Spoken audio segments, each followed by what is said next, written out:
Hello, sweet friends. Welcome back to the book annotation series on my channel. In these videos, I begin a new book from chapter 1 or a prologue if it has one, and I annotate in real time and show you what I am highlighting, underlining, writing in the margins, putting tabs on, in an effort to show examples in real life, in real time, of how someone annotates. If you are new to annotating or have always been curious, or just looking for some new tips and tricks.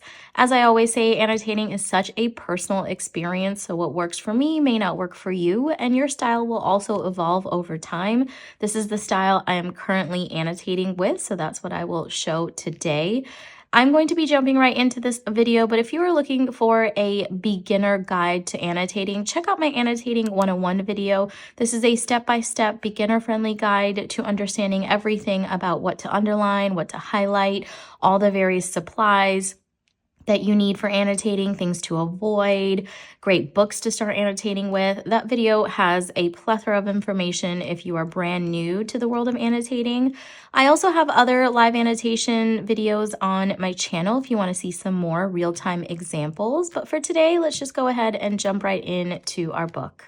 The book I am annotating today is The Song of Achilles by Madeline Miller. I have had this on my TBR for so long, and I have been meaning to read it for so many years, and now is finally my chance. I am so excited to dive into this one because I've heard such great reviews. I knew it was going to be a book that would have great quotes, great dramatic scenes, a really great love story, so I knew that I was going to annotate it. So it's a great one to do for this video to get started with it together. I have 3 annotation supplies here with me. I have another video if you're interested in learning more about supplies specifically. I'll link that down below as well if you want to hear about all things annotation supplies, things that are great, things to avoid in my personal experience. I will link that video below. But for today, I have these 3 supplies. I have a set of tabs here. I like to use a lot of different colors in my annotations, and each color represents like a different theme for me. So that is why I like the ones that have a lot of different colors. I also have one Mr. Pen highlighter. I couldn't find a blue one. I usually like to match it to the cover. This is the closest I had. So that's the color I chose. And then today I'm trying out a new pen in annotating. I'm using the Energel Cleana, and this is in a 04 nib, which is pretty fine. If you've watched a couple of my videos, you know that I always recommend using a really fine point nib because a lot of times in these margins and in between sentences, you don't get a lot of space. And I just find using really thick pens gets really tough to get all your thoughts out. So I always use a fine nib pen, and I've always traditionally used the Sharpie S-Gel, but I've been using this pen recently in my journaling, and it has been so lovely to write with. So I thought I'm going to give it a try with my annotating. So that is the one I will be using for today's annotation session. What I typically like to do is I will choose the title page to put all of my tab system down on so I can refer back to it. And I have a tab system that I've used for a couple of years now that has worked really well. So I'm probably going to be following most of the traditional ones that I've used, but I'm going to be adding a new one today, and I'll explain that one in just a second. But let's start with the tabs that I always use. So I usually use like a pink or a red tab for sweet and romantic moments. And, you know, that doesn't just apply to like sweet moments between lovers or in relationships. It can also apply to sweet moments between parents or friendships or any other, you know, 2 sets of people. But I like to use just one color for that, anything that is endearing. You can, of course, choose to separate it out if you like to know the difference between like a love interest sweet moment and then a platonic sweet moment. I like to keep my tabs pretty simple. The next one I will use is a yellow tab for quotes, and I have seen so many amazing quotes from this book going around like on social media, so I know this one is going to be full of quotes that I want to remember and reference in the future. I will then use a green tab for anything that is plot related. I know the story is set around like war and fighting and things, so I know there's going to be a lot of plot, and then I also use it for like world building elements. Again, keeping my system pretty clear. You can have as many tabs as you deem necessary. A lot of people like to separate these two things out, and you could certainly do that. The next tab I will use is a blue tab for anything that is sad or emotional. Any of those kind of moments that pull at your heartstrings, but in an emotional way. And then I will also use a purple tab for character traits or any of those other types of relationship moments. I'm going to go ahead and put this one down here since there isn't space up there. So I'm going to put this as like character traits or developments, you know, like character arcs, if you will. So I'm going to put traits or developments.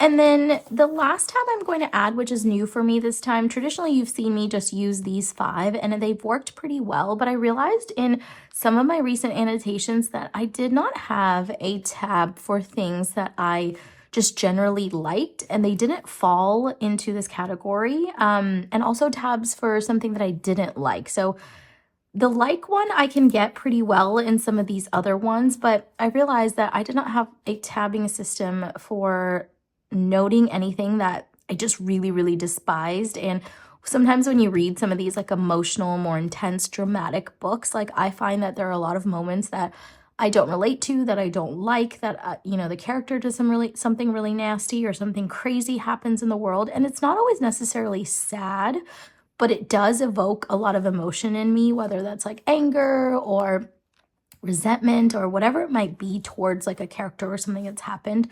So I realized I wanted a tab for things that I just do not like. So I'm looking on my system here, and I think the orange one we have not used. So let's go ahead and use orange for this. And I'm just going to call it like things I do not like.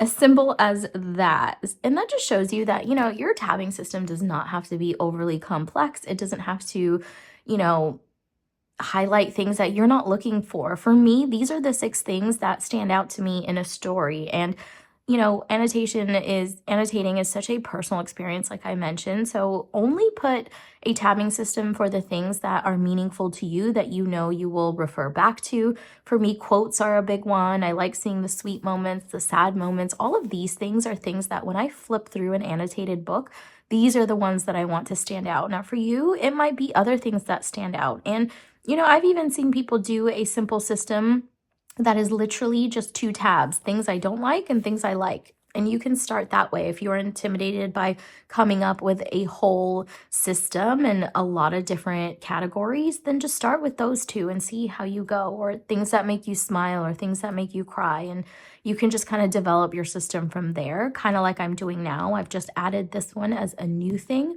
because I realized when I was annotating before, I did not have something for this, and I really, really wanted to mark it down. So that's why I've added this one into my system now, and we'll see how it goes today. If I like it, I'll keep it. If I don't, I can always change it for the next book.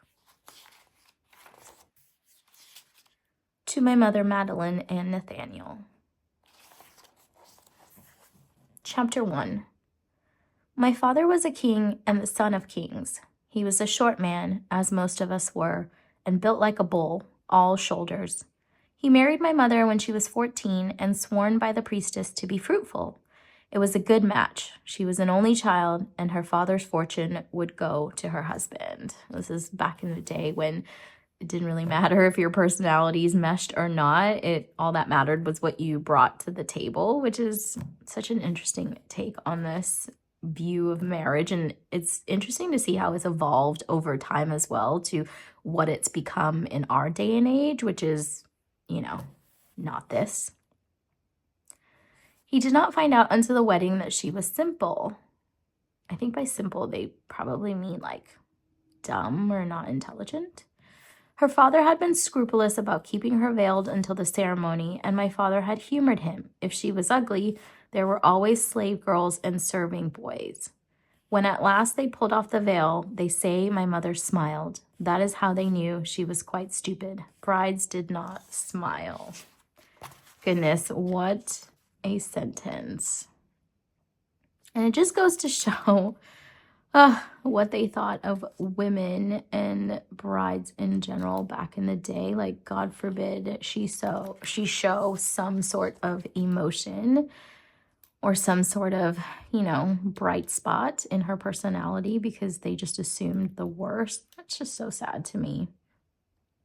And the thing is, sometimes when you underline something or something stands out to you, you don't always need to add a tab next to it. So tabs are purely for referencing back to something that you want to go back to. Now, for me, when I'm reading, there are a lot of things that I will highlight or underline, but I don't necessarily care to go back to them when I flip through it. It's just something I'm enjoying while I'm reading the story, and it doesn't always need a tab. When I was delivered a boy, he plucked me from her arms and handed me to a nurse. In pity, the midwife gave my mother a pillow to hold instead of me. My mother hugged it. She did not seem to notice a change had been made. And in today's world, we know that that is not because of her stupidity. That is because of what happens in childbirth and all the intensity that you go through and postpartum and all of those kinds of things. And it's so sad to think that they thought she was stupid when in fact she was going through something really quite intense, like giving birth and then postpartum that follows subsequently. So here what I'm going to do is I don't have necessarily a single sentence that stands out for me there. The whole thing kind of makes me feel a certain type of way. And so what I like to do for sections like that is to use a bracket system. And the reason is because I'm saying that all of this has made me feel an emotion. And if I were to underline all of it, nothing would stand out, because that's the thing about annotating as well. You want to be limited with how many things you underline and highlight, at least in my personal opinion, because then they just don't stand out. If I were to underline every single one of these sentences, when I'm flipping through, none of it is really going to stand out to me. And so for me, I like using a bracketing system when there's more than one or two sentences that I want to say something about, because then the bracket actually stands out and it doesn't get like lost with all of the other annotations. And what I want to say here, I think I'm actually going to flip it sideways because there's not a lot of space here, is how sad for a woman freshly postpartum to be mistaken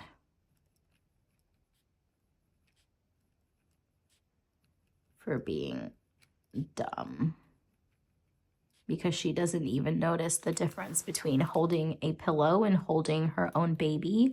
But that's not because of her stupidity. And I just recently had a baby as well, so I am very sympathetic towards those that go through that, and just knowing how intense of a process it is. And, this story is obviously set way back in the day before women had a lot of rights, and it just kind of makes me feel so sad. Quickly, I became a disappointment, small, slight. Doesn't that just already tell you so much about this person's upbringing already? We don't know who the narrator is, whose perspective we're reading, but that is quite a bold statement that, even as early as a couple of months old or however small this person has been, they are already a disappointment, small and slight. And I like to underline these types of things just because they stand out to me, because I'm getting to know the character. And I don't, again, necessarily need to use the character tab until we learn a little bit more and get a few more tangible details. But it is helping me start to put some of the pieces together about the character that we are reading about. I was not fast. I was not strong. I could not sing. The best that could be said of me was that I was not sickly. The colds and cramps that seized my peers left me untouched. This only made my father suspicious. Was I a changeling, inhuman? He scowled at me, watching. Wow. So that already tells you a lot about the dynamic between child and parent. Clearly, the father is not a fan of him being, not sickly, which, in any given world, that would be a positive thing. But it just shows that this child is up against so much, because no matter what direction they are headed in, everything is going to come off as a disappointment. even something positive like not being sick often. So that's very strange. My hand shook, feeling his gaze, and there was my mother dribbling wine on herself. What a sad. Oh. Yeah, interesting. So he's got a father that clearly finds him to be very disappointing, a mother that they've all labeled as simple and not that intelligent. And here is, you know, a little child that already has, you know, some understanding of like being not standing up to the standards that his father wants or her father wants. I am 5 when it is my father's turn to host the games. Men gather from as far as Thessaly and Sparta, and our storehouses grow rich with their gold. 100 servants work for 20 days beating out the racing track and clearing it of stones. My father is determined to have the finest games of his generation. He sounds like a man of great ego, which is also very typical of the times, more about caring of what society has to say, what others have to say, which is what I think these games are about, rather than actually caring about his people and clearly his own family. I remember the runners best, nut brown bodies slicked with oil stretching on the track beneath the sun. They mixed together, broad-shouldered husbands, beardless youths and boys, their calves all thickly carved with muscle. The bull has been killed, sweating the last of its blood into dust and dark bronze bowls. It went quietly to its death, a good omen for the games to come. Back in the day, like animal sacrifices were so big, so I think that's why they took it as like a good sign.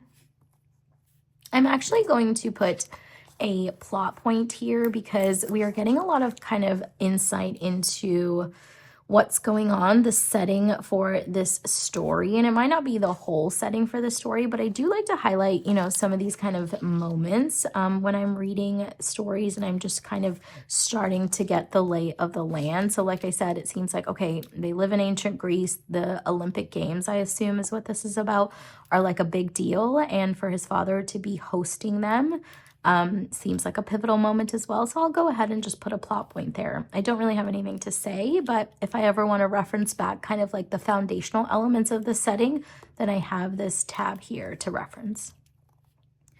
The runners are gathered before the dais where my father and I sit, surrounded by prizes we will give to the winners. There are golden mixing bowls for wine, beaten bronze tripods, ash wood spears tipped with precious iron, but the real prize is in my hands, a wreath of dusty green leaves, freshly clipped, rubbed to a shine by my thumb. My father has given it to me grudgingly. He reassures himself, all I have to do is hold it.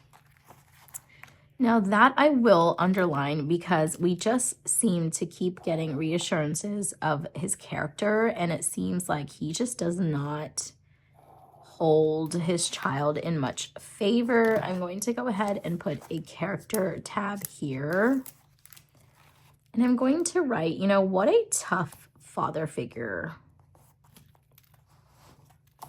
Let's see, maybe I'll turn it this way. So you can turn your book all which ways, however you could. It doesn't bother me to not have the writing all up and down. If you prefer to write top bottom, then you can certainly do that. But I just like having a bit more room. And I'm going to write, how grueling it must be to be raised under such a hard parental figure.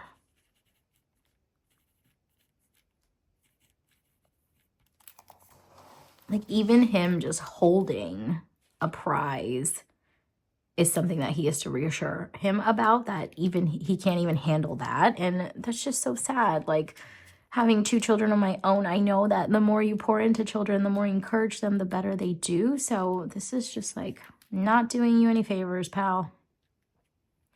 The youngest boys are running first, and they wait, shuffling their feet in the sand for the nod from the priest.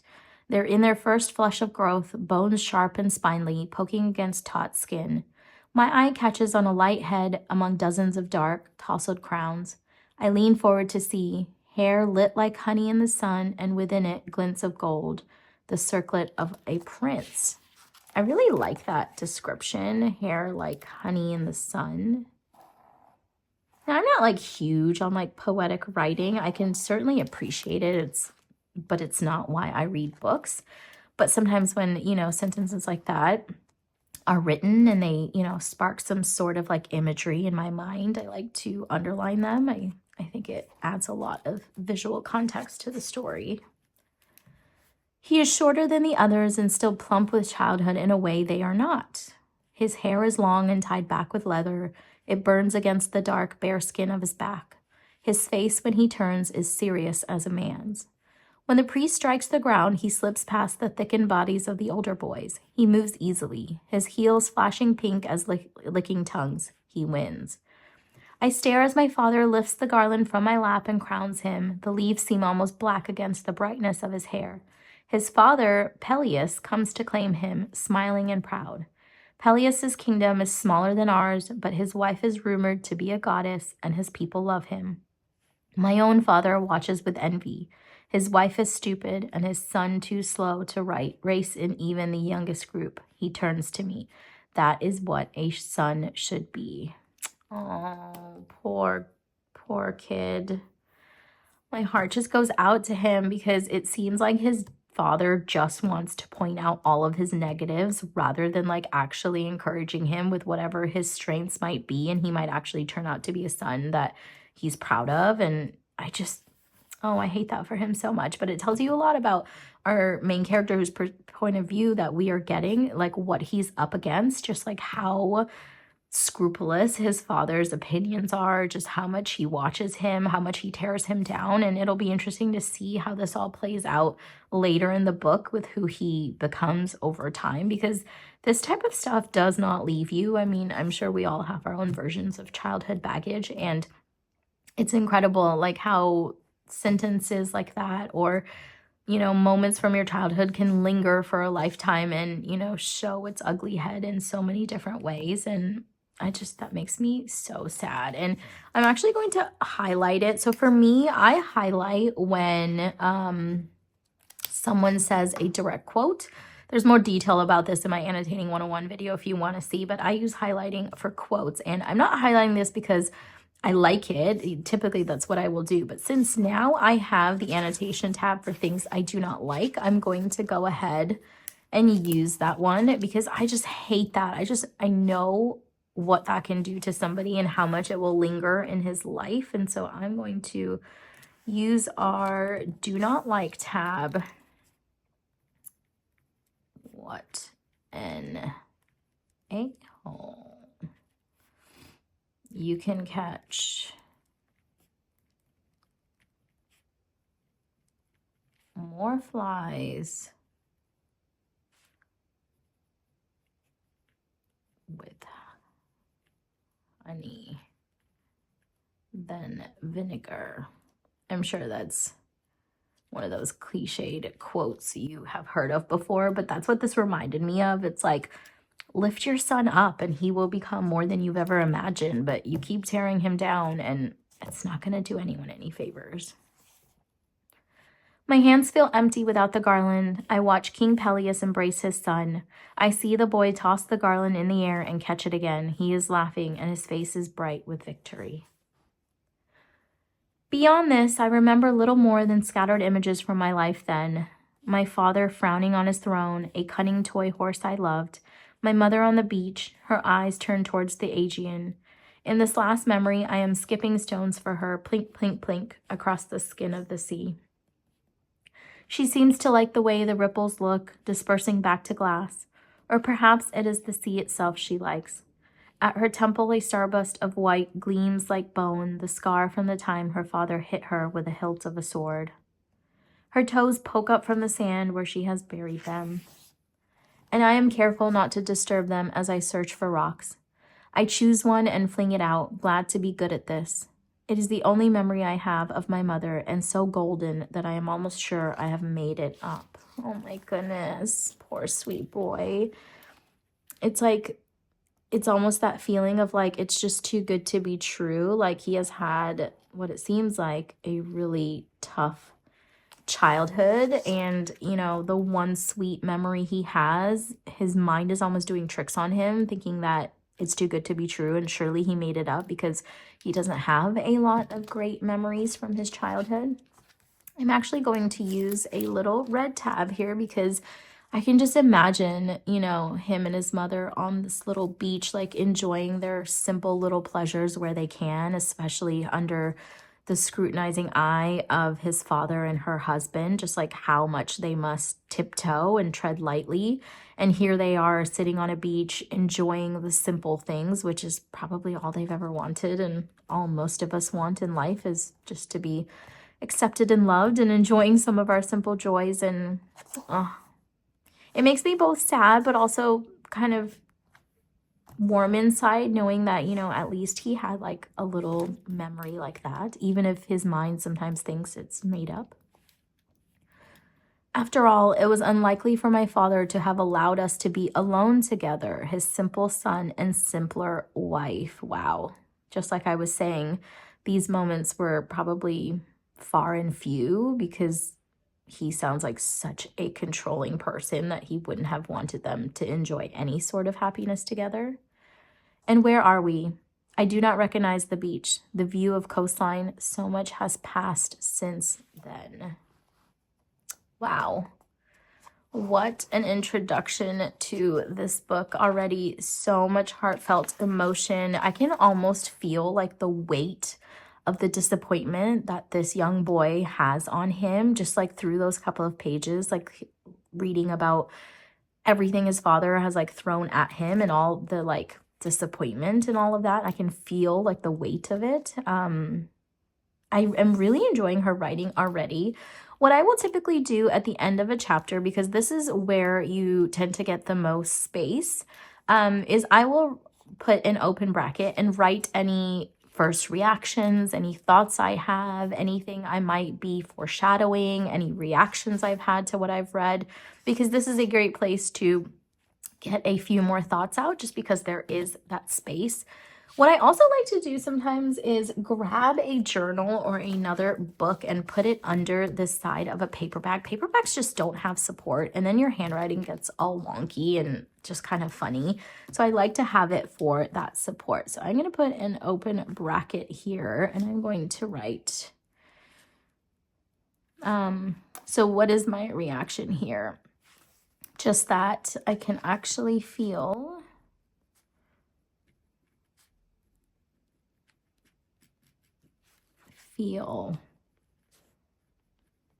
the weight of disappointment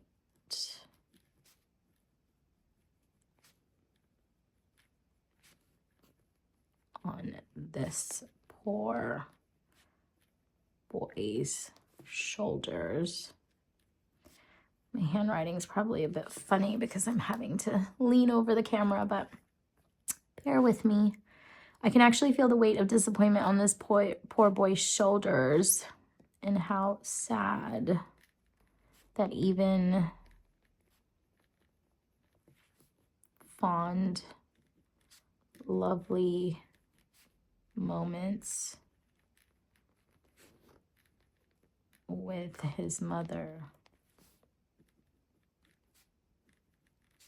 seem too good to be true. Because his father has like stripped him of the ability to even count on some of those good moments and to relish in them. Even though the moments when they seem too good to be true, as if his mind